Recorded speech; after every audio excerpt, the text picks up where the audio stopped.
Welcome back to the channel, everybody. So this is a little bit of a different video, but it's going to be a lot of fun. I'm here with my buddy Sean. Hey guys. And well, we're going to be walking through his shop today. He's got a lot of lapidary equipment. It's going to be pretty cool. I think you're going to see a bunch of interesting equipment unlike you're going to see pretty much anywhere else. So, but I do have a couple of questions for you. Sure. How long have you been rockhounding? Well, I've been rockhounding since... Garrett, how old are you? Since he was about 5 years old. 5 years old. So a while. He's always loved rocks, yeah. How long have you been doing the lapidary, though? Because usually people start collecting long before they start buying equipment. Right. And we're kind of the same way. We started collecting a long time before starting the equipment. But we started actually working on the lapidary just before COVID. Okay. And we started working with the equipment because our good friend Maka, he lent me the wheels and he's like, hey man, fix these. And so all of the equipment, all of your lapidary equipment is relatively recently acquired, but very little of it is recently constructed. Nope. It's a lot of more older equipment, but it gets the job done, right? Gets the job done, and oftentimes built better than some of the new stuff from what I've seen. And a lot of it was like friends of friends and Craigslist, Facebook type marketplace hookups. Right. So friends on friends. My grandfather had this old equipment. Do you know what it is? Would you be willing to? We had some really nice friends give us the saw here. We worked a deal with Maka on the wheels. And cool. We just went to town with the wheels, and then we needed saw, so we got saws going. So I mean, really, you're drawing on all the different resources that you possibly have to try to put together a lap shop. Right. I've been very blessed. I have some amazing people and amazing friends out there, and they've been kind enough to hook us up with things. Plus, just vigilantly watching my local marketplaces and things for something to pop up at a ridiculously good deal. This here is a vibrating lap, and it's kind of interesting because what I did is I took the vibrating lap pan, slapped it on top of this. What's a vibrating lap? Vibrating lap is a pan that bounces up and down really fast, and it actually polishes by moving the polish and the rocks against each other and the bottom of the pan, and it makes things very smooth. I got these flipped over there on their final phase before I go into the actual polish. But like I got some marble from the other day and some other things. And here I've got a bunch of slabs, and it works kind of like your typical rock polisher. So we're gonna... like a vibratory polish. Like a vibratory polisher, exactly. So this is a combo. So, getting this bolt out of here. Yeah, there you go. Right, you can get out and... Oh yeah, that's working really good. Look how smooth that got. Yeah. That's a piece of marble just from the other day. Well, I mean, one nice thing about vibratory is it will smooth and polish, but it doesn't round the way a rotary does. No, it doesn't chew up your pieces like that. It'll keep a nice flat slab polish. Makes it a lot nicer for working with cabochons, exposes weak points in the rock. Well, let's fire this thing up here. Sure thing. Give me just a second here to move a couple bungee cords. So, like most of my stuff, it has a fair bit of redneck engineering. You know, we don't exactly have the most money to spend on our equipment, so we do it by making do with what we have. And one of the best ways to do that is to repair old equipment, because in my experience, if it worked for the old timers, it'll work for us too. So before you fire it up, so let's just talk about this real quick. Okay. So you got like a mostly 2x4 frame. It's a 2x4 frame. This looks like truck strapping, like heavy duty strapping. It is literally truck strapping, and you know, if you're driving along the highway, you might even see this on the side of the highway. I picked up some of that recently. Yeah, and then do you have any idea what the bowl? It is just a rubber dog food bowl that he made a plywood lid for. Okay, that fit right on there, and that had 3 backup lids. And then there's a motor down there, and you'll see that thing shaking here shortly. So in the motor, if you look at it, has this little piece here that's offset, and that causes it to wobble. Yeah. Now this is going to be loud, so here we go. It just stratifies this, and these start moving around like this, and they're polishing just like this stuff is in here. We use some threaded rod to make sure it's really strong. So we used some threaded rod, make sure it was really strong. There's opposing force nuts on either side, so they're pushing this way and pulling this way, so it holds everything in place really strongly. This seemed like wasted space, so I modified my old Lortone flat lap extra tray I had and threw it up there, and boom, worked great. I mean, this is something that anybody with some carpentry skills could construct. I mean, it's all pretty simple stuff there. A couple simple California corners. Yeah. A couple simple breaks. You can build it all on a chop saw, very easy. One piece of plywood, two pieces of plywood, couple of straps. Let's check out the other some other stuff to show yeah, you. Yeah, we're gonna make a circle. We'll do a lap. So you got your cabbing machine. This is the cabbing machine, the grinding wheel, the Titan cabber. Okay. Yeah, but I mean it's pretty simple. I think a lot of people have seen the 6-wheeled cab. Right. So one of the things that's kind of interesting is how this machine works. And how it works is this. Oops. Sorry. It's really good at splashing camera guys. So all I did was on the principle that's very similar to how a gold dredge works, except for I don't have a hole down here, is air, in this particular case instead of water, is pumped from these little pumps that are up here. And it forces through here and it picks up water, and because it wants to travel this direction, it creates a jet. So you're not pumping water, you're pumping air, and it's grabbing water from your tray. Right. And it seems pretty rudimentary, but that's interesting though. I like that. My homemade geysers work better than anything else out there. What wheels are you running? So this one here is a 100, 200, 360, and then I forget which these ones. This is 50,000. I know that. Okay. But they're just the next succession of polishing wheels. Polishing wheels are expensive. I've got some backups of this. When Maki handed me to this, it needed a little love and a little repair. We got it done. Got some. This is an old Diamond Pacific, and I mean, it is a beast. Now, the new King Cabbers are really nice. I would love to have something nice on the way, but I love the Diamond. I would also love a King Cab. You'd like a King Cabber too? They look really cool. You got a bunch of stuff in progress all over the place. Right. So it's a bit of a mad scientist shop. We've got cabochons that we've started with different material. I mean, different stones we're playing with. I do a lot of the freeform. I've done some beautiful freeform stuff. My son gets out here. He's doing some stuff. I was just rounding off some of that stuff that everybody's like, oh, it's pet wood. Oh, no, it's church. No, guys, this is Jasper. It is hands down 100% Jasper. It just comes from the oil field. It looks like that. I know everybody loved it because they'd never seen anything like it before, but it's not wood. So you got the cab machine.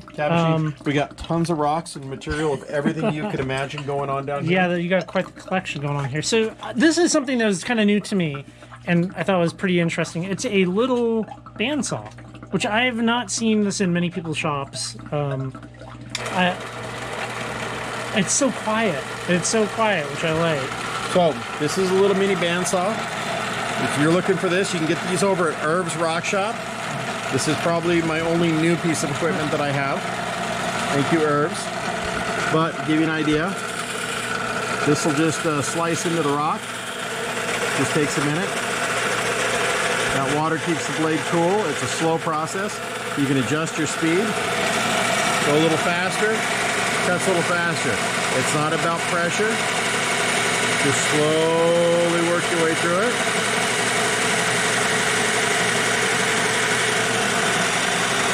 Your water is fed from the back. You just got to keep it full. So you'll cut out your entire shape. It's pretty simple. Yeah, and you could cut some pretty intricate shapes with that. So it's kind of a messy machine. So what, you got some stuff laid out? Got some hearts, ovals. Got some tiger's eye. Again, mad scientist shop. All my little trim bits go into the bucket to go into the tumbler. So it's too small to work with. Tumble it, see what happens. So on this, the water comes out through the back here, runs down through the system. And what I did is I modified this tube right here. It was designed just to drain into a tray. I drain it right into a bucket. Seems like it's an easier thing to do. Got a little saw here. Got the Lortone saw. So the Lortone saw here is the Lapidary Lortone. It's an oil saw. Yeah. Okay. It is an oil saw. The motor runs up here, rolls the pulley. So Orville and Shirley hooked us up with this. Thank you, Orville and Shirley. And as you can see, I've been slabbing up some of the marble that we went out and got the other day. It's beautiful. I'm going to make some cast. I slabbed up some of that as well today. Right. So it's looking a little messy in here. It's getting close to the time to clean it off and stuff like that. That was my son Garrett that just went by. And yeah, it's a great little saw. It's auto feed. I had to repair the gear mechanism in here. It was completely seized up. It's kind of neat for cleaning and messy. You just get in there and you undo these little wing nuts. Whole saw comes off. You're left with the tray. Drain the tray off. Scrape the crud. Put it all back together. You're good to go. My saw is not easy to clean. Not easy. That no, oh man, it's gonna be a winter project. And when I think I clean it, I'm gonna do a full teardown and rebuild some of it and paint it. I'm gonna do some welding. Repair it up a little bit. Do all of that stuff. I got one to throw in the mix over here. Well, look at that. So, you also down here you have a kitty litter bucket filled with rocks. What's in the kitty litter bucket? Yeah. So for those of you that don't know, when you have an oil saw, the easiest way to get that mineral oil or whatever oil you're choosing to use in your saw off is not to go wash it or throw it in a bucket, but to go throw it in some kitty litter, and that will absorb all of the oil off of your non-clumping kitty litter. Yeah. You don't want clumping for this. So you got that going on. You got a bunch of jewelry stuff. Got some jewelry stuff here where I got my little jewelry station. I put on my funny glasses. You know, everybody loves the look. But I got some different projects and things like that. I got a little freeform double S cabochons that I do. Can I see one of those? Yeah. Let me show this. So that's just a piece of rock from up at Mount Spokane. This is a piece that I picked up, little one that I made from up in Priest Lake area. It's just one of the pieces. It's got all smoky quartz and pegmatite through it. So I mean, there's lots of little projects going here and there. Of course, we got some Brian's Head agate. This is a polisher. Yeah, you got your little polisher. Right. You got some garnets. Yeah, some garnets at various stages. And very cool. Polisher just fires up. You polish it down real easy. So I'll give you an example. You got one right here. The thing about a polisher you got to be real careful of is polisher can really heat up both the motor and the piece. You don't want to get your piece too hot because it'll crack. Now I'm just an amateur, but there are experts out there, really awesome guys. Guys like Robert Coggins and some of the Sunstone guys. They do amazing stuff, but they put some nice clean polish on things. Just kind of takes it to that next level. And I see what you got a little jeweler's like drill press. So yeah, this is a Covington pedal power drill. So you just push down on the pedal and put your little tray of water right there, or bead drill is what it's for. It's for drilling beads. I got the wet driller, same kind of principle. We fill this up with water. We put the piece in here. Here's the trick to running a good wet driller though. It's kind of gross in here right now because it's powdered rock, but what you do is you take a neoprene mat and use it to set your rock on. Keeps the rock from moving. If you go through it, doesn't tear up your drill bit, doesn't tear up your rock. It helps hold the rock together. It's really kind of a neat little trick that I figured out. You got some trespasser deterrents. Got some trespasser. The boys are some little boy pump master BB guns. They've moved up to 22, so I think we're going to pass those on to a cousin or something. Little Chicago flex grinder drill. How you liking that thing? You know, everybody says bad things about Harbor Freight, but I got to tell you guys, when you're on a budget, Harbor Freight's got good equipment, and personally, this little flex drill has not let me down even once. I'm going to interject here. So I have a little bit of a Harbor Freight story. I have a Harbor Freight heat gun, which is something that you would not expect to last. And I have had that for 7 or 8 years, and I've used it so much. It's incredible. And that thing is still going strongly. I believe that Harbor Freight stuff, it can be hit and miss. You know, like you could get that and it could be broken in the box. You could also get it and it lasts for a decade. The cool thing about the Chicago tools is they had that lifetime warranty on them, I believe. And yeah, you can just, and I mean, really, you just show up at a store and you're like broken, and they're just like, whatever, take a new one, get out of here. Right. So, you know, it's great if you're looking to. I've talked to a lot of people that make jewelry. They're bead makers and stuff, and they're, how do I drill this? How do I drill a hole in this stone? This is how you drill a hole in the stone, guys. I would love to have everything I own be made in America, but I can't do that, you know. Can't afford it. Yeah. So you got a lot of stuff. Got a lot of stuff. That's the way most shops go. More rocks. Metal detector. Whole bunch of obsidian metal detector. We're really good. We're metal detector twins, by the way. Oh, you got the Ace 250? Yeah. This is hands down one of the best detectors Garrett's ever made. I love the Garrett products. We've had some amazing adventures with my kids doing the metal detecting thing. I got the Garrett Carrot. I got the Garrett Ace 250. My buddies have AT Pros. We go out. I run circles around them for pulling out coins and things with this little 250. It's fabulous. Mine came to me used, and it has seen better days, and we have 3D printed parts for it at this point. I know Garrett will replace them, and Charles Garrett, or Chuck Garrett, or I can't remember, but Garrett, the inventor of it, did a lot of time up here in the Coeur d'Alene, Spokane area, and it's in his book. Oh. So he did a lot of detecting up here. I thought that was kind of neat. But so let's see. Right along, we got the ore pan for kids. And for those that don't know, the deal on the ore pan is this is stuff that's semi-polished up, or, you know, it's cool, but we weren't super happy with it, or it was just neat. We throw it in the ore pan, and kids that come over, they get to pick a rock out of there and take it home with them. You're making a clock. Actually, I'm repurposing a slab that was made a clock out of, and the clock had died. Oh, well, there you go. The clock had been in a flood, and I'm going to put a new clock together and make another new clock out of it. That'd be awesome. I like. We got this thing here. Can I take this off? Yep. So this is the sphere machine. Okay, you got so some settling oil right there. Yeah, this is similar to your vibratory tumbler, vibratory lap, where this is a piece of homemade equipment. It is scary. So let's explain real quick for maybe people that don't know what a sphere is exact. Well, I mean, obviously everybody knows what a sphere is, the shape, but how that relates to the world of lapidary and kind of the gist of this. Okay, so the gist of this is this machine will take a rock that looks kind of like this, and we put it in here with the diamonds on the cups. They're brazen with diamonds. It's got a constant drip of water that's going to come onto this thing. Once that happens, those wheels are spinning. Yeah. So they all spin opposite directions. And so that makes the stone move around erratically and grinds it into a sphere. Because there's constant tension with the springs on the system, those cups are always on there with the proper amount of pressure. And eventually you get a perfectly round sphere that is ground smooth. And this isn't a stone one, this is just a glass sphere that somebody did like a ball. But basically you get something very similar to this. That's very cool. Where you get a rock, not a hollow glass ball. So really, really neat. There's some great videos of it out there. Let me move a few pieces of equipment out of the way here. Again, it's a shop. So this is kind of a cool piece. This is a recent acquisition that we're working on repairing. I'm going to actually reattach that to that. And this is a belt sander, and it just runs off these little belts. They just slip right on there. The water drips down on the belts. It works very similar to the wheels. I'm going to take some old trough gutters and I'm going to adhere them here. Okay. So I'll build some of those, put them under here. I'm going to build a shield back here. So I'm going to mount a plate right here just to double protect the water from ever getting on the engine or anything else like that. And this is for polishing display pieces, things like slabs. The cool part about one of these is the belt's like $2, whereas the wheel down there, they're like $200. So gouging a wheel or gouging a belt. Gouging a belt. Yeah. Over here we have the shelf.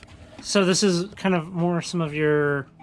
This is stuff that I've collected or acquired or was given by friends. And there's almost enough here to do its own video, but I can see there's a jar of sunstones. See some sparkly opal in that. Yeah, you got any other highlights out here that you like? Got some iron pyrite. Iron pyrite. Crispacola. I got the malachite. So this is from where you showed us up at Loon Lake. Yeah.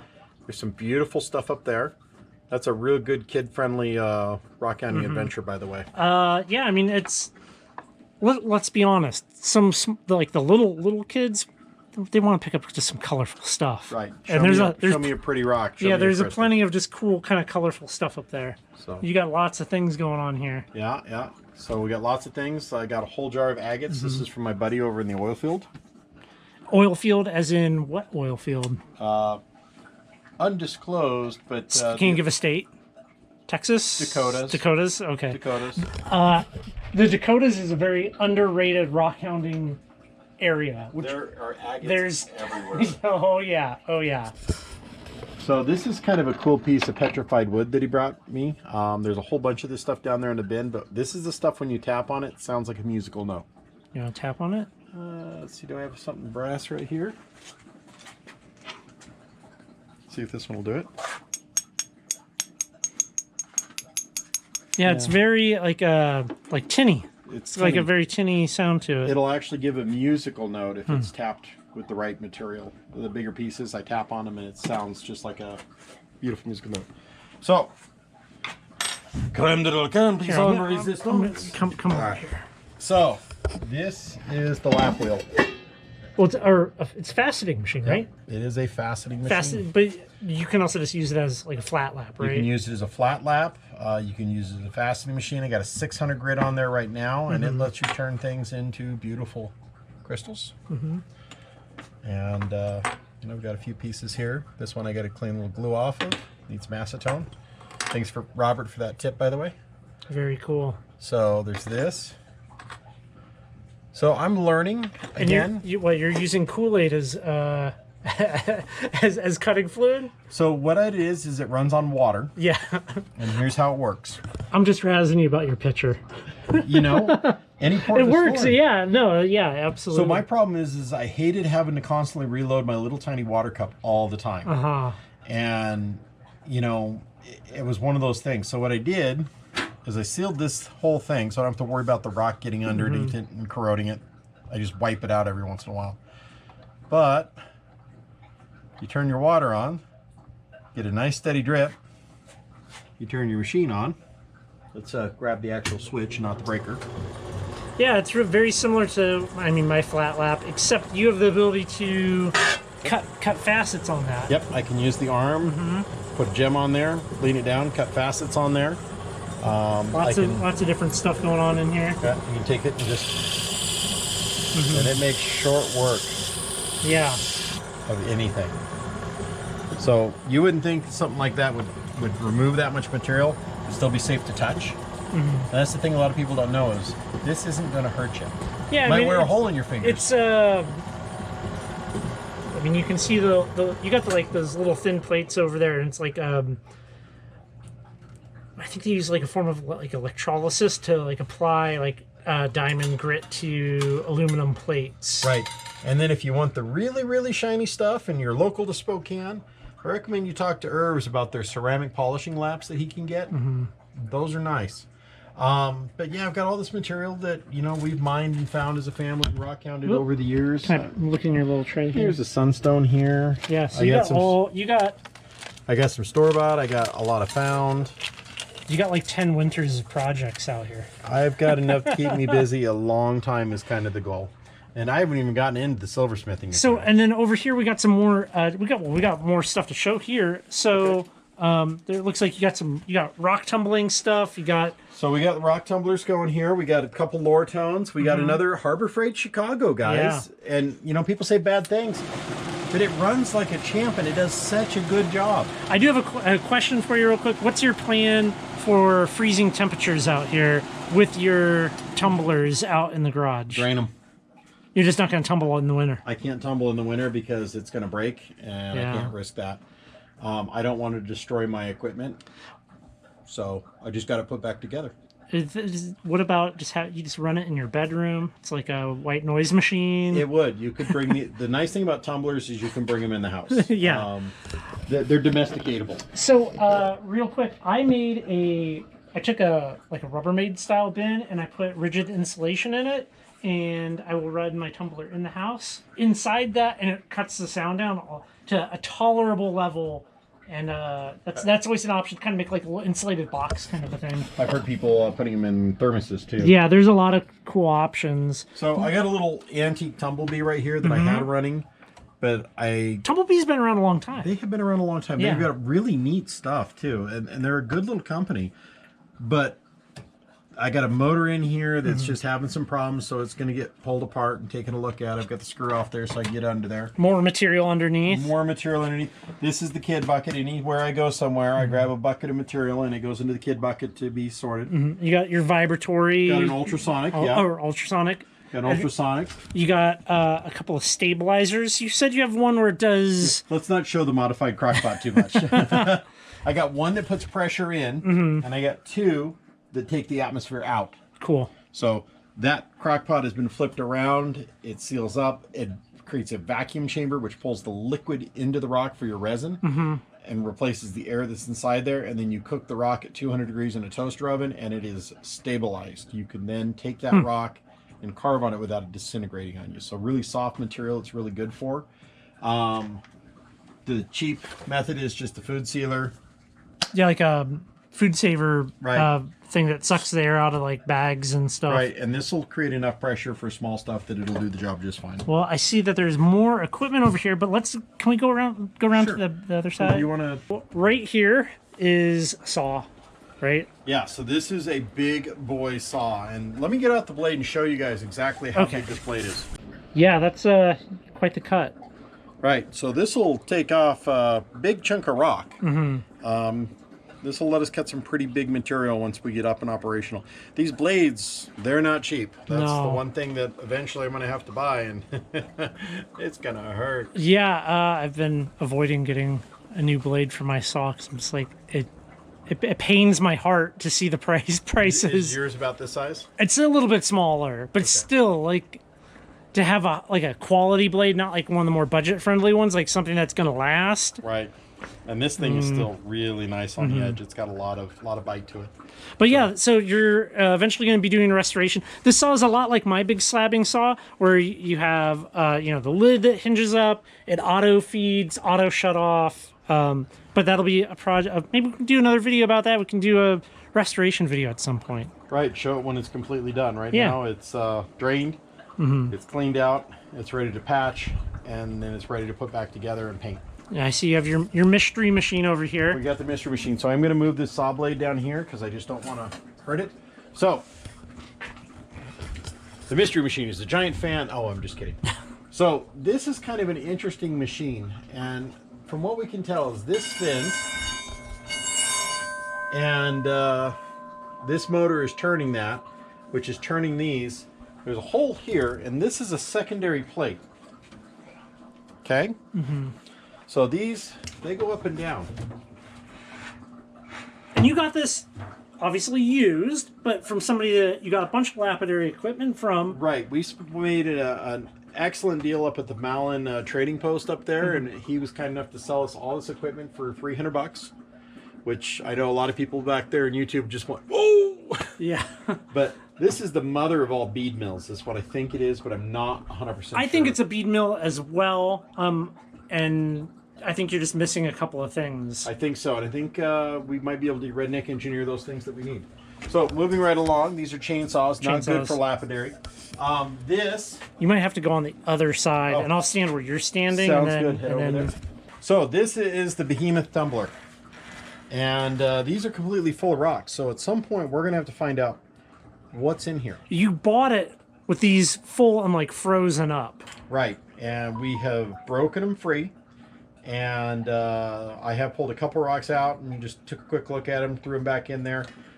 We're gonna let jokes on you, right? It's all granite. It might be all granite. It's like, oh hey, we got driveway gravel in here.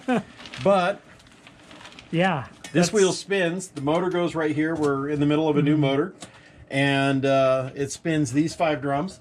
This can actually space out, so it can run 5 of these at a time. That's crazy. These will hold about 100 pounds each.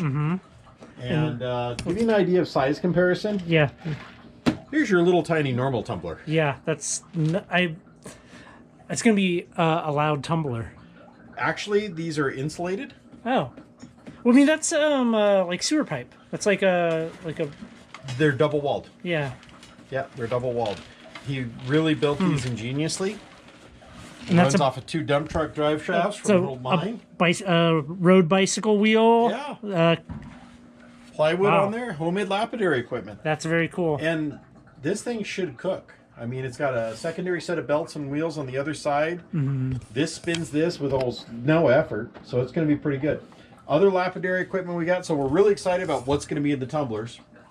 Other lapidary equipment we got the double polisher, and this is from Crown Lapidary. I haven't been able to find if these guys are still out there or not, but I've seen a few of their pieces of equipment, but I've never seen this one. I thought Crown got purchased by somebody else, and that's what's up. You know, that is that Lortone blue. I wonder. So, over here, which I can't get to, this is a giant spinning flat lap. And this actually locks in with a plate that goes underneath this. This is another part for making a homemade fastening machine. But this locks in with a spinning disc that goes underneath it, so you can put little cabochons, or you could take it off and do it. And he's got a truck locker ring to lock that in place, a barrel locker, which tells you that it ain't moving. It's designed to have a paste put on it and to run that way. The orange thing is an old Honda Chet's from Quincy, Washington, motorcycle fuel tank. That you're using as like it's a water reservoir. It's a water reservoir. So how it works is, minus the hammer that's sitting on top of there, and it needs a new brake line because that's what they were using. This comes down here like this, and then this wire is supposed to move over and it's supposed to hold it. So it's dripping constantly on the pad, and then you're polishing it with diamond paste. That's awesome. I think that's about everything out here in your shop. Everything for now, other than the flat pad polisher and the Gershwin. We have the Gershwin. Oh yeah. And the lower tone flat lap, which is hiding out under over here. Maybe future videos. Future videos. The Gershwin is a vibrary shaker, and it is just an animal. We got that from Rings and Things. I mean, you certainly have put together quite the shop on the budget, which that's super impressive. It's neat to see all of this kind of like homemade equipment being put to use, and all the gem trommel. Maybe we can do a trommel video at some point here. But yeah, I mean, having purchased all of this stuff, is there any of it where you're like regret, or like you wish you'd do it a little differently, or if like you saw it again you'd be like, or are you happy with what you got? I'm not sure about this giant thing here. It was like 600 pounds. Yeah, it's a beast. And I thought it was 2 feet across when we were going to pick it up. And it is a behemoth, and it is seriously overkill. But I want to see it work. I want to see what it'll do, and I think that'll be really exciting. I think kids will get a kick out of it. I want to come over when you fire it up. Right. Maybe behind like a wooden door in case it explodes or something, But otherwise, I mean, like your setup over here is pretty legit setup. I mean, you're making beautiful material. A little shout out on the fastening machine that came from my buddy Brian across the street. Oh, well, there you go. And he was kind enough to sell us that. And I'm sure people are gonna probably have some questions for you. Are you happy? You're happy to talk to people about rock stuff, right? I'm happy to talk to people. He's also on YouTube, by the way. Also on YouTube. I thank you, Jared, by the way. Guy from Currently Rockhounding. If you haven't met him yet, he's awesome. But we hit 101 subscribers the other day after being in operation for, I don't know if it was 5 or 7 years. So yeah, we're out there. Well, I'll help you with your channel. Well, I think that's gonna have to wrap it up for this one. I hope everybody enjoyed this shop tour. I'm gonna be doing a shop tour as well, and I think it'll be a lot of fun. My shop's not as cool, but it's very different. You've never seen a shop like my shop. Hey, little piece of advice, people, before we go. One of the biggest things that'll tell you is you got to get out there and try things. One of the biggest things I've seen in Lapidary is everybody copies everybody else. Do your own thing.